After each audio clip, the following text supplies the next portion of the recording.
What's going on, guys? This is Chandler Smith, and I am so pumped about today's video because I'm gonna share with you the best real estate deal that I have ever made. I'm gonna open up the books and show you how I made more money in this deal than any deal that I've ever done before, and I'm gonna show you exactly how I did it. So with all of that being said, let's jump into it.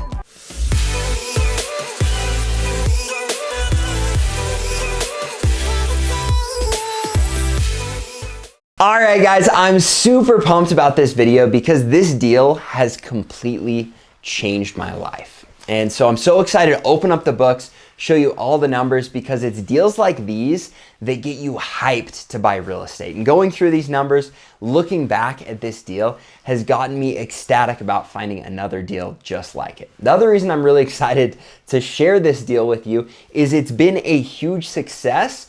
And fortunately and unfortunately, some of my most popular videos on my channel are not my successes, they're actually my major failings. As a matter of fact, one of the most viewed videos on my channel is this gnarly eviction. Okay, you didn't like me as a tenant, so the what? I'm a motherfucker that can make this look good as and get way more money out of it. You guys also have loved the videos like this where I go and walk you through properties that have been completely trashed by tenants. And I get it. It's really fun to see the negatives of real estate. And unfortunately, a lot of people focus on the negatives, and that's why they never actually invest in real estate. And so I'm excited to show you this deal where I've made literally millions of dollars in the last couple of years just from one investment. The other reason I'm excited is I would like for one of my videos about the successes to be more viewed than my videos about the failures. So I'm gunning really hard for this video to, one, get a lot of views so that I can have my successful video at the top, but also so that more people see the successes rather than the failures. Now, I've gone on for too long, but all that I ask you to do to help me accomplish this before we dive into the numbers and this incredible deal is remember to smash the like button, subscribe to the channel, and hit the little bell so that I can catch you in future videos. All right, guys, now it's time to dive into it, and I'm gonna do things backwards in this video because a lot of times you just wanna know how good the deal really is. So before I explain it, I'm just gonna tell you how absolutely extraordinary this deal was. Now, the deal is a 32-unit apartment complex that I purchased almost 2 years ago. In that time, so essentially a year and 9 months, is that math right? So in a year and 9 months, this property has made me $2,707,000. I'm gonna dive into how I got this number, but my initial investment on this property was only $525,000. Now, I don't wanna lose you because I know there are lots of people that right now don't have $500,000 to invest in a property.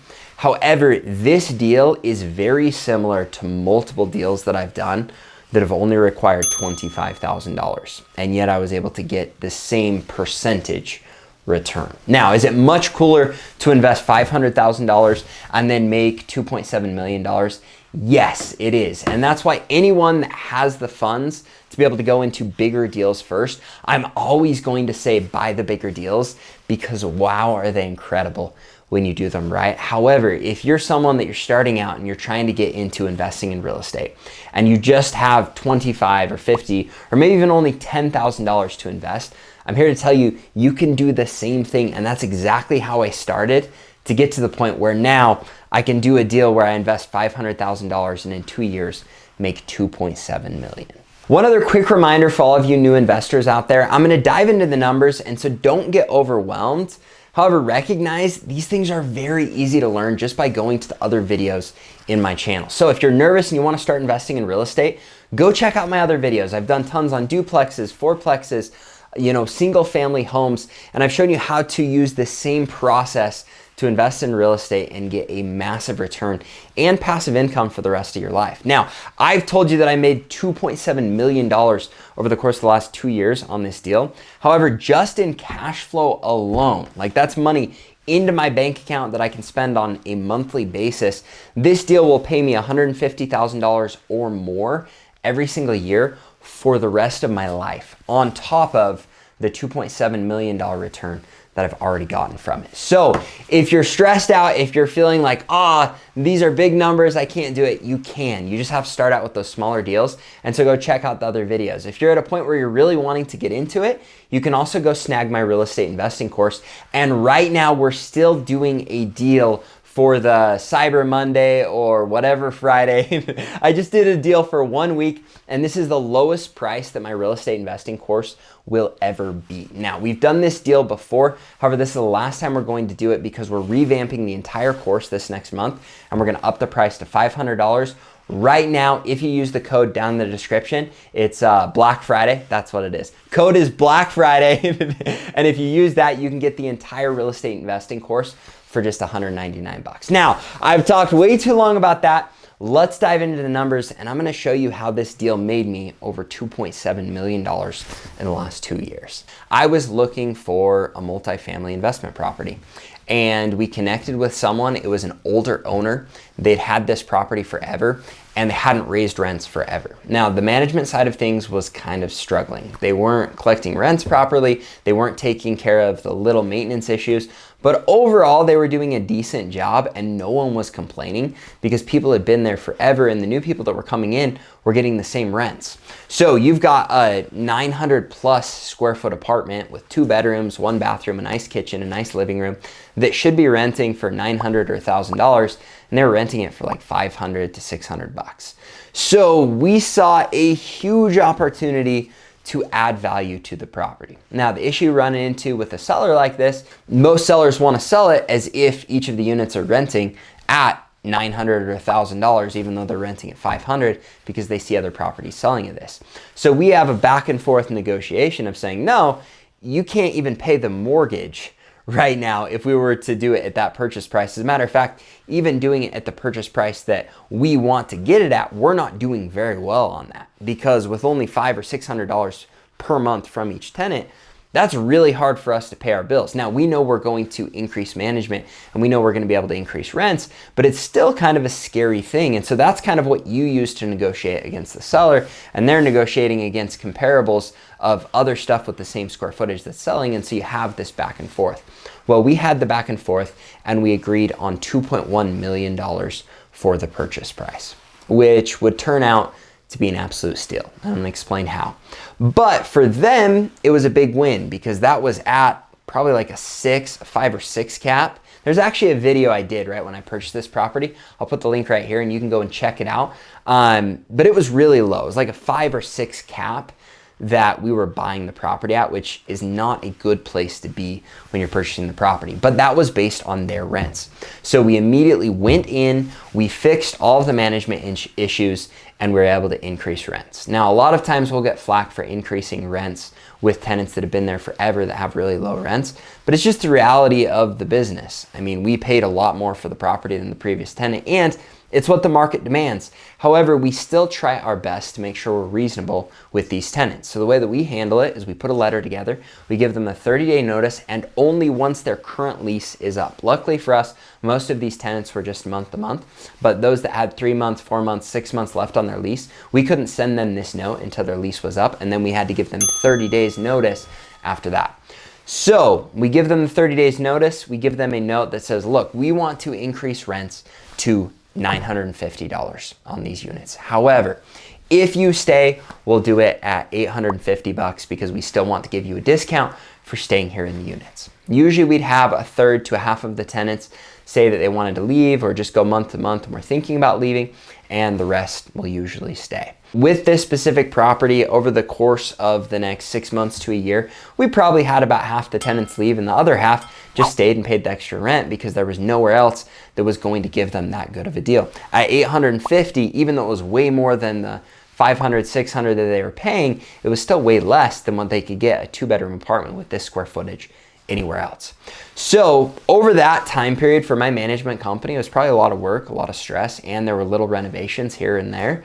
But overall, it was a pretty smooth process because we were still asking for a very fair rent for what we were providing, especially increasing the management, dealing with the little maintenance issues, cleaning up the exterior of the property, taking care of the lawn better, all of these other things.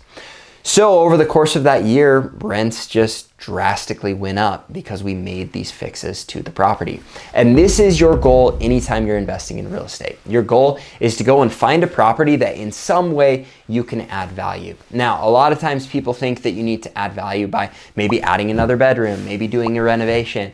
For me, I've come to find the best way to add value is just managing a property properly. A lot of times people are too lazy to just charge market rents. They're too lazy to deal with tenants. They're too lazy to find good tenants, to wait for the right tenants that are willing to pay what market rents are. And so instead they just list it super low so they can have a 40-person wait list, and they can threaten, look, we're gonna, not let you live here if you don't pay your bills. And they're fine with the lower rents because they bought the property forever ago for substantially less than it's worth now. And that's another great reason to buy real estate, is when you buy real estate, it goes up in value and the rents it brings in go up in value, which means your cash flow also goes up in value.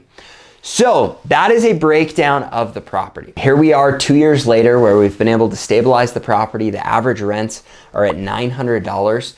And we've gone through that whole process, and that's added a ton of value to the property. It's also increased our cash flow on the property, and it's given a myriad of other benefits. Anytime you buy real estate, there are 4 major benefits that you get out of it. The first one is appreciation.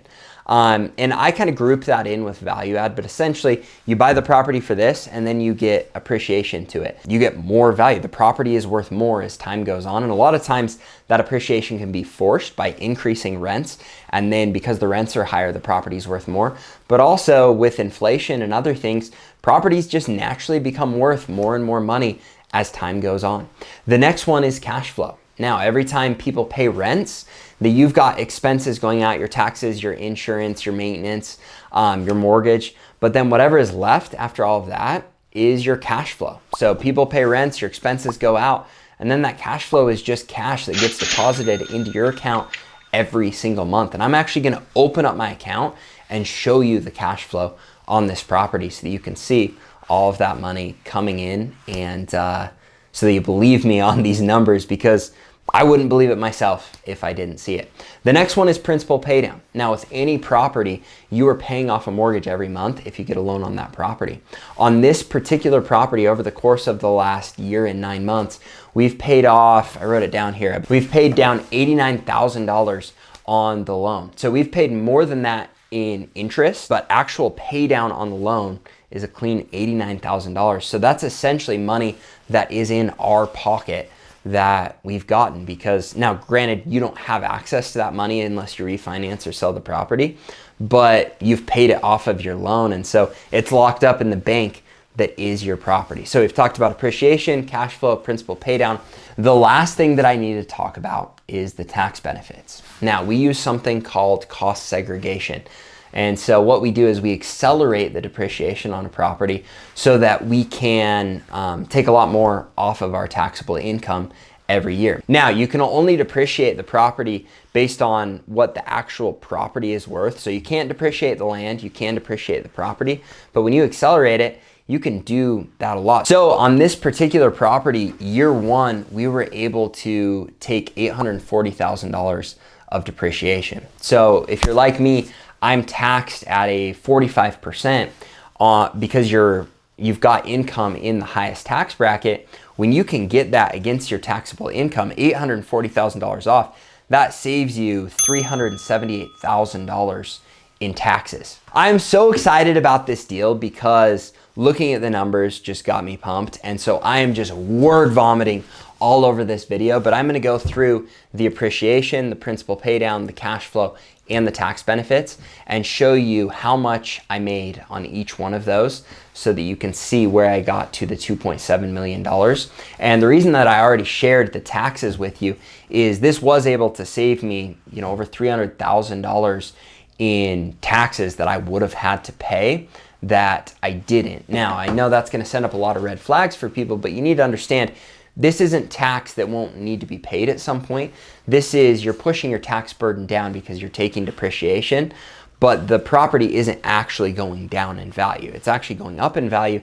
The government just lets you depreciate it. So at some point, if I sell this, I'm going to have to kind of reverse all of that and say, oh, the property went up in value, so that's even more income that I would have to pay tax on unless I 1031 exchange or, you know, never actually take that money out. And that's something a lot of people do. They'll just kind of kick their tax burden down forever, so they never pay the tax, but they also never have access to that money, but they kind of can if you refinance, because then you can take out more money. And I'm not going to get into all that in this video, because there are ways to use the money to make more money and to get access to the money. We're just not going to dive into all that in this video. I don't know if you guys can tell, but these videos get me so hyped, so I hope that they get you as hyped. So first thing I'm going to do, I want to show you the cash flow.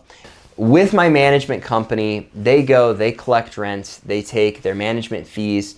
Obviously, vacancy has already been taken into consideration. A myriad of all these other things have already gone out because all of your expenses have gone out, your management fees have gone out. The only thing I still have to pay is my mortgage and then my insurance, which you'll also see in these numbers. And I'm just gonna go through and kind of show you the money. So first off, you can see the money that's going to my insurance. You can then see the money that is going to my mortgage. So the mortgage is $8,791. And then down here, you can see the money that came in for this month. It was $22,900. If you go down again, you see the insurance mortgage. This month was $21,400. So you can see all of the money coming in and the mortgage going out, so that you trust me when I go and run the numbers on the CDS rental calculator. Now, if you haven't downloaded the CDS rental calculator, it's what I use for everything to run the numbers on rental properties, and I give it away for free. So you just have to go to the App Store, you can download it, and you can run these exact same numbers with me. But now we're gonna run you through the numbers on this specific property. So we purchased it at $2.1 million, 25% down. I actually had 0 closing costs on this property, so we're gonna delete the closing costs. My interest rate was 3.6 over 25 years. My rents are $28,800. Then you've got a 6% vacancy, a 12% maintenance, a 6% management. And what you need to know, you guys are seeing this after management, after maintenance, and after vacancy, that $22,000 that was coming in every single month. I still keep a large chunk in reserves so that if maintenance is more one month or less other months, that I'm able to afford it. What's cool about a 32 unit apartment complex is it becomes pretty spread out. Like almost every month there's, you know, a water heater or some small renovation or something. So that's pretty standard that I'm going from the 28,800 and dropping down to between the 20 and 22,000. So this is what I ran the numbers on, or what I would run the numbers on, but you guys have seen the real thing after those expenses have already come out. So maintenance at 12%, management at 6%. You've got utilities. I think this is high, but I just run additional, actually it is high, but I'm gonna leave it in here. I ran utilities at $2,800 because we do have one electric bill for the exterior lighting and then yard work, but any of the yard work actually came out in those deposits. But anyways, we're gonna leave that in there so it's not super aggressive, it's very conservative. Insurance is $5,000, taxes is $24,000. If you click run the numbers on this property, it's gone up to a 26% cash on cash return on my initial investment. It's cash flowing $138,942. So that is if we run the numbers on the calculator for what I expect the yearly to be based on what our rents are and what my usual management and maintenance are. But if we actually go to the bank account like you guys saw, if we do the 22,000 and then we're just gonna round up just so we have clean numbers. I showed you the mortgage is 8,791 and then the insurance is 400. Let's just call that 9,200. So if we do the $22,000, we subtract 9,200 and then we multiply that by 12, that puts you at 153,000. Maybe we're closer to 150,000. Maybe we're closer to the 138,000. I'll do a report at the end of the year and probably do another video on this. But for conservative guesstimates over the last 2 years, I only put it at 240,000 that we brought in cash flow because we did have to trickle those rents up. That first year, we weren't cash flowing nearly as well as we are now that rents are completely stabilized. All right, guys, so we've covered our cash flow of $240,000 Principal pay down, I already told you, is $89,000. You're probably wondering where the other $2 million is coming from. And keep in mind, the depreciation I used and the money I saved on taxes, I didn't include that in there. The way that I got the other $2 million is because by increasing rents, I've increased the value of this property now by more than $2 million. Now, I know that sounds insane because I made a video only a year ago where I said I'd increase the value of this property by $1 million. However, people are buying at between a 5 and a 6 cap right now in our market. And there is nothing for sale. The second anything hits the MLS, it gets picked up. And so if we go into this same calculator and we plug in all of the same stuff we just talked about, but we change the purchase price to a $4.1 million, that's $2 million more. And then we look at the cap rate on this property, that puts it at a 5.7 cap. Now, I can promise you, I know I could sell at that. As a matter of fact, I think I might even be able to sell at a 5.5 cap. And I know that people are saying, well, Chandler, you never would buy a property of that. You're right, but there are lots of investors, especially investors coming over from California right now, that are buying all the real estate that they can in Idaho. And it's frustrating for us investors here because they will pay absurd amounts because a 5.5 cap rate is good to them. That makes sense. So if I can list this and get a 5.7 cap out of it, selling it at a $4.1 million, that has increased my net worth by $2 million. If I chose to sell right now, that would be a $2 million check. Now, am I going to sell it? No, I'm going to hold on to this property for a very, very long time. And if I do sell it, I'm going to be 1031ing it. And the only reason I would sell it is because I must have a much bigger and better deal that I'm moving money into. But this is what is absolutely insane about investing in real estate. I literally have been able to double the value of this property. I could sell it for double what I purchased it for because of what we've been able to do with the rents. And a lot of that is just because the market has exploded. But when you add up the appreciation, the principal pay down, the cash flow, and before tax benefits, that leaves you with more than $2.7 million in added net worth over the course of 1 year and 9 months. And that is why this is the best deal that I have ever done in the entirety of my life. But the only reason it's the best deal that I've ever done is because it was so big. The reality is I'm getting these numbers on every one of my deals, my duplexes, my fourplex, my triplex, my 24plex, my 15plex. All of the properties that I've purchased over the last 5, 6, 7 years have done the exact same thing. This property has just been the last 2 years, so my properties that I've owned for 5 and 6 years are getting an even higher percentage return. However, when it comes to overall money in my pocket and net worth in my net worth, this deal has not been beaten by any other deal because the massive number that is tied to it. So I hope you guys enjoyed this video, and I really do hope that it has been a huge motivation to you. Every time I do videos like this, I get hyped to go buy more real estate because I haven't done hardly anything with this property. If you get the right systems in place, you get the right management company, and you know what you're doing when you run the numbers so you can buy the right deals, buying real estate can absolutely change your life. Now, if you guys enjoyed this video, make sure you remember to smash the like button, subscribe to the channel, and hit the little bell. And again, this is your last chance to go get my real estate investing course for just 199 bucks. The link is in the description. Use the code, or I guess the coupon, Black Friday. You can get $100 off. You can pick it up for just 199 bucks, and that deal only goes till this Friday. So if you enjoyed the video, again, smash that like button. Thank you so much, and we'll look forward to seeing you in the future videos. Thanks, guys.